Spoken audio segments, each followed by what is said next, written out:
And I think probably I was never the same person again. I mean, after that experience, You don't have to look for a style, it just happens. The outline of this is what you have to try and clear cut. Now use no water, just use this little bit, let's say, bring it down, to try and see the good in everything rather than the bad. I'm very impatient. I have to get up and do things every so often. And the more exciting or the more dangerous or more different it is, the better. I had flowers around me or for a great deal of my life. And I've just grown to love them. I don't know if it's because of any influence or whether it would have happened anyway, but I have a great feeling. I do love plants, live plants, very, very much indeed. Your own, and you have to work things out for yourself. And I just happen to be one of those people that is easily confused and led, at least I was in those days.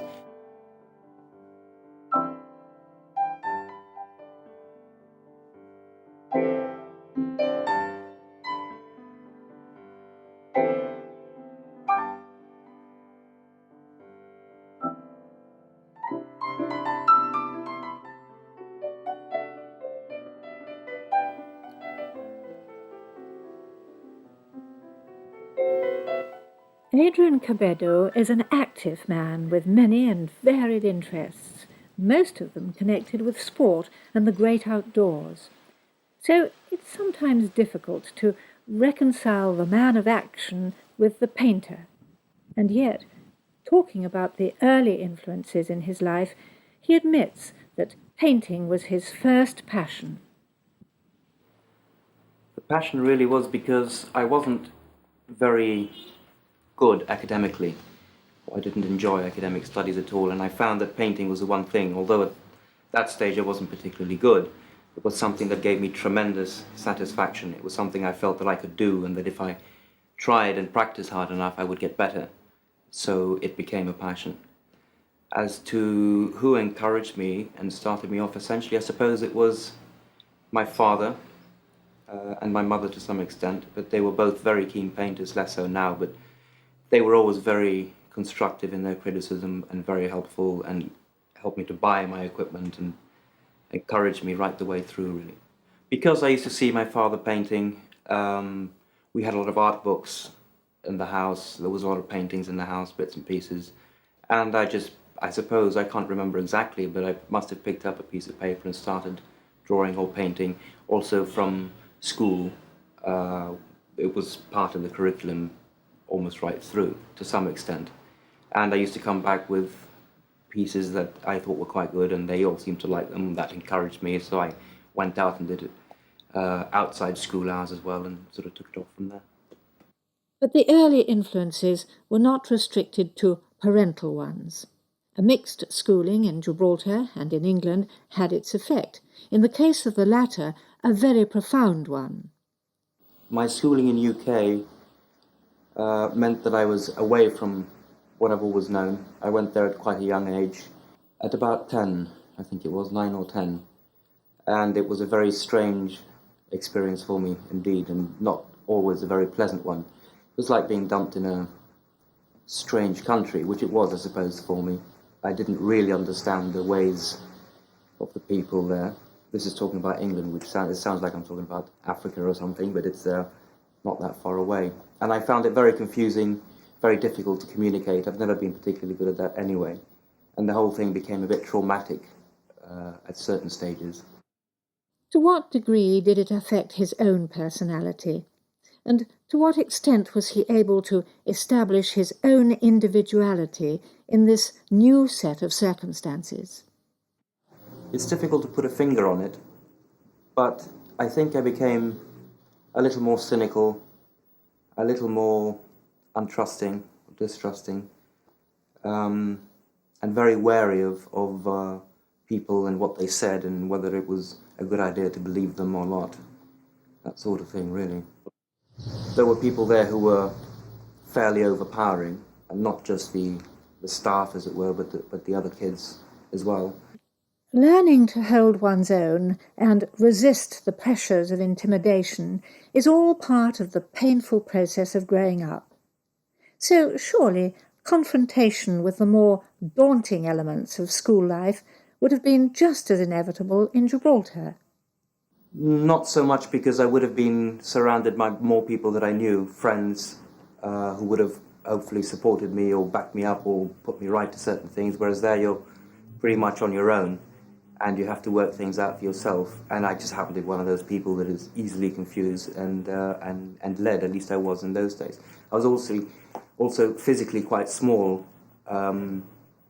which I used to worry a lot about. I'm not remotely worried about it now, but in those days, most of the other kids seemed to be infinitely larger than me, and you had to be careful, what you did and said in case you got beaten up or shouted at or something like that. It was good training, really. I'm still a bit naive about certain things, some business aspects and about life generally, I suppose. But yes, it gives you an insight into how really you have to work things out, and you really have to look a little bit deeper than normal to really find out what's going on in any given situation. At that stage in his development, what sort of encouragement did Adrian get in support of his artistic aspirations? In UK, none whatsoever. There was, I had to teach myself. I started to teach myself by buying books, magazines, reading, looking at pictures, asking incredible amount of questions. When I was about 13. At one point, I think when I was about 11, I won a small in-school competition. A small book, which I still have. That was the only really art-related piece in my entire schooling in UK. It just so happened that in none of the schools that I went to did they have an art department. At about the age of 16, Adrian Cabedo took up photography as a pastime. At least that's what it started out as. But with a stock library of some 8,000 transparencies, it turned into something more. Although I started it as a hobby and doing blacks and whites and things strictly for myself, eventually I discovered that there was money to be made out of it, and I sort of turned commercial, if you like, started to do it commercially. But it's never been quite as satisfying. It's great fun, I enjoy it. It has a lot of potential, which I still haven't fulfilled, but it's not the same as painting. Art, photography, sport, the interests grew, and now travel was added to the list. This activity, perhaps more than any other, contributed to his growth and development as a person as well as a painter. You see a tremendous amount of colour, of people, of styles, of types, of everything. Like you go to Mexico, the colours are tremendous. You go to the Caribbean, they're different. You go to Spain or Morocco or anywhere, and it's all different, and you see the way that people live. You also see their art and how it compares to, in this case, European art. It's very different. The colours they use are very different. The styles tend to be very different. And this, you take all this in, and at some point it gets filtered and comes out in your own work. So it's quite a lot. Even the diving, for example, there are colours and things that you see underwater which you wouldn't normally, and they as well in turn they get, you ingest them and you come out with them on the painting one day without even necessarily knowing about it. It's just one of those things. There appears to be little that is avant-garde or controversial about Adrian's paintings. Does he paint to please himself or to create an effect on others? Originally, I started painting entirely for myself. Then what happens is you start exhibiting, you start selling, and a certain amount of commercialism starts creeping in. And I went through what I consider to be my worst phase, where I bent to that, and I was doing things almost more for the people than for myself. I was definitely aiming at specific sales or people or types or whatever. Now I've reverted back to doing what I want to do. And if people like it, then to me that's an incredible bonus, and if they buy it, even better. But I will not, I think, unless it's a very rare occasion, go back to doing something which somebody else wants. I won't do it for them, I'm doing it specifically for myself. Just a difficult thing to do if you're just painting, because you have to sell to live. I'm very fortunate in that I have other forms of income, like the art shop or the climbing business or whatever it is. So I can afford to do that now. I can afford to do what I want, and if they don't like it, fine. I want to explore what I'm doing. I want to take it to the limits, really, of see how far I can go with different things, different techniques, different styles, different images. Take it to the extreme, really, and see exactly how far I can go and what I can do. But that demands time, even when painting is the sole preoccupation. With so many other distractions, interests, and responsibilities, how can this too be successfully achieved? With all those extra interests, it slows the whole process down quite a lot. For obvious reasons, you have to earn the money to live and so forth. So the painting tends to be, because I'm doing it for myself and not for a commercial reason anymore so much, it tends to be put to the bottom of the list, which is unfortunate and extremely frustrating. For a long time, Adrian was content to work in watercolours. Today, he concentrates more on oils. What's the reason for this? It's two reasons, partly. One reason is that there are certain things that you can do in oils that you can't do in watercolour. There are certain strokes, heavy strokes, that you simply can't do with watercolour, and the effect is not the same. The other reason is that people generally, for some, to my mind, ridiculous reasons, seem to regard watercolour as not quite a painting. Indeed, in fact, originally it wasn't. It was used basically as a sketching medium, and then from there you did your oil painting. Nowadays it is obviously a medium in its own right, but people still tend to think that it's not quite the same thing. So that was the wrong reason for trying oils, but it was definitely part of it. And I've since discovered that oils, you can do so much more with it. Not more, but you can do different things with it. I still do both. I'm never satisfied with anything that I do. I think the day that I'm 100% satisfied with everything is the day I put my brush down and stop. I think most artists would say that. No, there are still a load of different, not so much techniques, because techniques is a bit of a gimmicky expression to use. What you need to do is put down what you see, and techniques is just a way of helping you do that. But whether he's experimenting with new techniques, styles, or materials, the artist still needs space to expand in. How inhibiting is it working in a small studio? It's very inhibiting, because in a studio you tend to collect a lot of stuff. All the frames, the different canvases, the stuff you haven't had the chance to frame yet, stuff you haven't finished, you want it up so that you get re-inspired to do. You've got a lot of tables. I also do a lot of my watercolor work in here. You need a big table for that.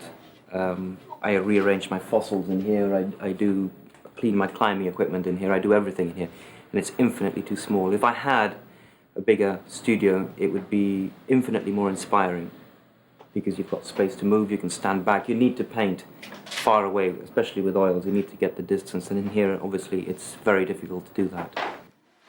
There's a lot of truth in the adage, if you want to find out about the man, look at his books. Not only does that apply in Adrian Cabedo's case, but it pays to look around his elegant home to spot the other things that provide clues to his nature. Fossils, for instance. I'm a great fossil and rock mineral collector. It's one of those things that I enjoy, primarily because it takes you out into the country, which I enjoy, and you're wandering around with your chisel and your hammer and you're smashing rocks all day. And when you find fossils, or even just collecting them and looking at them and studying them, cleaning them, identifying them, I find it extremely interesting. I mean, just to think that these things were around so many millions of years ago, and they're still around, as it were. But there's one in particular that I can think of, which is a fossil of a fish, a sort of goldy colour on a whitish clay background, which the delicacy of it, I mean, this is the sort of thing you would include in a watercolour, perhaps. It's really delicate fish, skeleton of a fish on a big white background, and it's just there, isolated. It's beautiful. It's fantastic. If the isolation of the fish made an impression on the artist, how much does that condition contribute to the needs of the man? It's important. I think you have to be, or at least I have to be, pretty much on my own to start painting.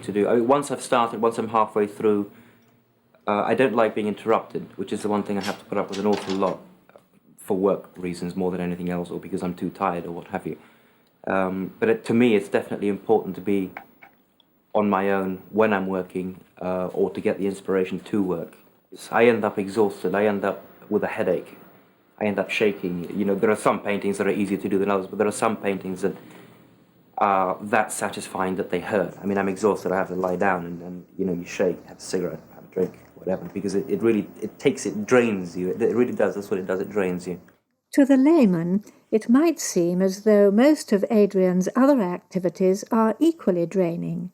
They include caving, underwater diving, rock climbing, sailing, and horse riding. Certainly they all share a common feature, the risk factor. It's how I get my thrills, I suppose, my kick. Other people drive cars very fast or take drugs or whatever it is that they do. I scare myself out of my wits and get my kicks that way. It has to be dangerous. It has to be safe but dangerous. There has to be an definite element of risk. Otherwise, it's boring. If it's boring, I won't do it. But is a heightened sense of adventure the only reason that propels him in those directions? Is he trying to prove something by exposing himself to risks of that nature? I don't know that I'm trying to prove anything specifically, just that I can cope with certain tasks or whatever that I've set myself, that I am able to do it. There's no specific reason that I can think of, other than that I have to have that thrill, that sense of danger, that slight risk or whatever it might be. It has to be there. If every so often, at least, you know, once or twice a week, I have to go and do something a little bit silly. A founder member of the Gibraltar Climbing Club and the Cave and Mountain Rescue Team, plenty of excitement and danger came Adrian Cabedo's way in 1970, as a result of which he was awarded the Bronze Medal of the Royal Humane Society. In retrospect, what was that unexpected adventure like? In retrospect, it means something completely different to what it meant to be at the time. It all happened very, very quickly. I was basically called up and said, look, we have a problem on the rock. You're one of the few people that can climb. Let's get a team together and see if we can help this chap. The problem was that this Spanish climber who was doing the North Face had fallen and broken his leg and was stuck, couldn't move, had to be taken off the face by somebody. He couldn't do it himself. He was about 800 feet off sea level and about 400 feet or so from the very top, I suppose. We basically had to go down and lower a rope to him, haul him up to a large ledge where the rescue helicopter then took him off and down to the hospital. It was very exciting, very muddled. Even now, even when I read about it in the reports that were written and so forth then, I find it very difficult to place things properly. It just all happened in a bit of a flash. But it was very exciting, and I was very glad that I did something like that. It was a good experience, definitely. And from the heights to the depth, from climbing to underwater diving. Why does he do it? For more thrills, to acquire information about marine life, or to make the public aware, through his paintings and his photographs, of the beauty that lies beneath the sea? Basically, I do it now for the sheer thrill of it, for the sheer thrill of surviving and being able to breathe in a situation which is not normal for a human being underwater. It's the feeling of just floating around and being able to breathe and floating and sinking slowly and then rising slowly and moving around is fantastic. I mean, you can just sort of stay there and relax. It's great. I also do it because I'm very keen on finding bits of archaeological remains, if you like, little pottery, bottles, this sort of thing, which I find fascinating. And that's essentially what I do is that. My partner who dives with me is more of a fishman. He sits there, breaks up shells and feeds the fish for an hour and a half, whereas I just tend to dig around in the bottom for hidden things. I need to do things which are physical, which exhaust you, which tire you. So that when you come home at the end of the day, you're tired, but you're tired for a reason. There's nothing worse than being totally exhausted from pure mental strain. That is a horrific type of exhaustion. I like to do things which leave me absolutely exhausted from actually pure physical effort of some description. Because he is so dynamic and highly motivated, with enough interests to keep half a dozen, let alone one man interested, Adrian Cabedo runs the risk, it would seem, of becoming a jack, but not necessarily a master of all trades. It's something that's worried me for a long time, actually. The few occasions when I sit down and think about things, I sit there and I wonder, well, this is exactly what's happening to me. I'm doing all these things, I have these fingers in all these pies, I'm trying to do, spreading myself out all over the place, trying to do all the different things. And it is a worry that it's very easy to end up being a jack of all trades and a master of absolutely nothing. What I would like to do, the reason I do a lot of this stuff is because just to try and make a living, really, to spread yourself out and try and get a living from different areas. As soon as I'm able to make a living from just one or two areas, I will cut out everything else so that I can concentrate completely on what I really enjoy, what I really like. I think the one that would give me the most satisfaction would certainly be painting, and then possibly something like climbing to a better standard than I have been lately, or something along those lines. But if he hadn't become so involved in painting and climbing, he might have ended up with a career as a yacht skipper. At least he was given the opportunity to try it. I started sailing many years ago when I was about 12, 13, something like that, in the yacht club here, and actually managed to follow that up in school in England when I was in England. We used to sail in a gravel pit in England, which was very amusing. We just kept grounding and everything. Then when I came back to Gib, we used to sail 420s with a friend of mine, Richard. I had a go on Victories, but I didn't like them very much. And then I ended up getting a job in Greece as a flotilla skipper. There's been a lot of sailing in between that I can't remember, but I had just come back from the States from spending 6 months traveling around on a motorcycle, and I was basically at a loose end in London, flicking through magazines. It was the middle of the season, so I didn't really expect to find anything, but lo and behold, there was a vacancy for a yacht skipper in Greece to look after this flotilla. I applied and got the job, and it was marvellous. It's absolutely marvellous, the best time I've had in my life. I was given a boat. I was given 9 boats to look after. I was on the Greek islands. I was being paid for it. And my brief basically was to make sure that the crews, the people who went on these cruises, changed every 2 weeks. And my brief basically was make sure everybody has a good time. Organise some sailing, organise some barbecues, visit some islands. And I did that for 3 months, and it was the best thing I've ever done. But unfortunately, they went bankrupt. They still owe me money, and I thought, right, forget it. What can you do? So I went across the Atlantic instead. Sailing introduced Adrian to the Caribbean and elsewhere, to a lifestyle that was full of fun and colour and novelty. Some of his work captures aspects of these exotic places.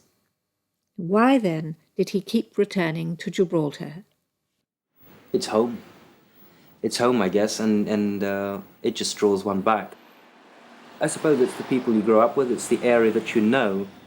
I don't think it's anything specific, it's just a general aura of the place. It's you know where the corner shop is, you know where the sweet shop is down the road, you know where you can get certain things. You feel very much at home in an area that you've basically lived in all your life. It's not because of any one particular, I mean, obviously my family is here, so that it makes a difference, but it's not just that by any stretch.